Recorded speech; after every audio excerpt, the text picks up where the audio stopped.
As Trump continues to build his administration, some of his picks are facing a lot of scrutiny. Attorney General nominee Matt Gaetz, Defense Secretary Pete Hegseth, and the creation of the Department of Government Efficiency are all facing questions by lawmakers on both sides of the aisle. Our chief legal analyst, Khalif Rhodes, is with us now. The Senate confirmation hearing, usually just a formality here, but this new administration bringing in a lot of attention, safe to say that.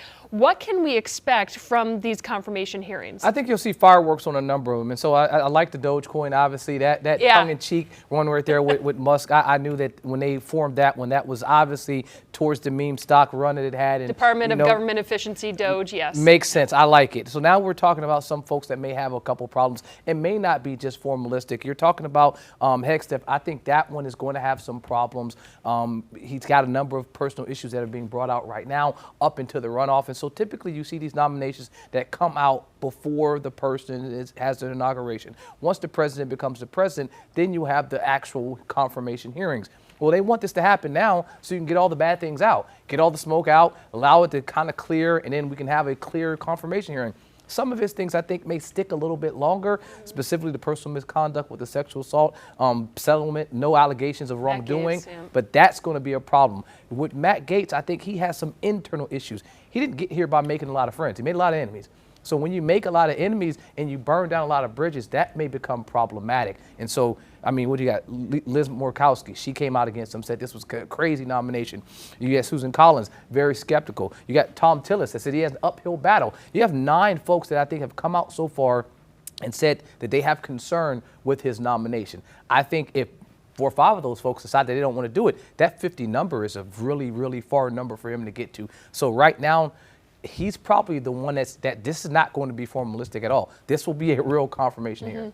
So then do you think that there's a chance that any of these nominees do not get the approval that they need? I think Gaetz is going to be the one that if I'm a betting person, I'm saying that his confirmation hearing I'm looking at. And there's some other stuff that happens in these confirmation hearings, specifically this one. You have some folks that are going to be running for office, again, really soon. And so folks are going to be jockeying for position. So some of this is really not about the person sitting in front taking the questions. It's more about the person that's asking the questions. Some people will be showing allegiance to the president at the time. Some people will be trying to distance themselves from the president. If you're a Republican that's in a district that leaned heavily towards Harris, you're not wanting to show support for this nominee if you can gain any of those Harris voters going down the road. So there'll be a lot of chess being played in these hearings, some where it doesn't need to be, but some specifically in this Gaetz one where it does. So do you think that once the new Senate takes over with the shift in who controls the power, do you think we'll see a shift then in how they approach this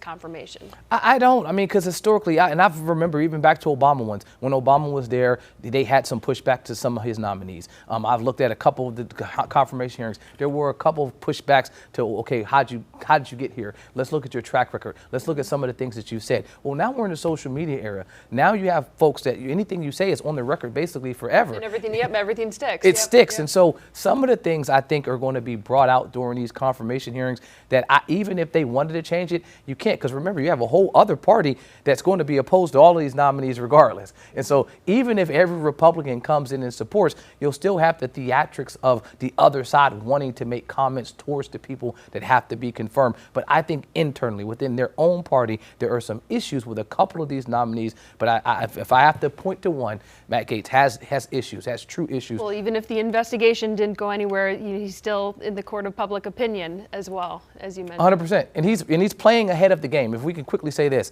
making sure that he resigned before that hearing, any report came out was an excellent chess move. So now the ball is in the court of these other senators that have said in the past that it may be problematic. We got 2 months before we get to any kind of nomination and confirmation hearings. So within that time, he's behind doors, hopefully mending some of these fences and bridges that he burned. See if anything else comes out. Khalif, thanks for breaking that down for us.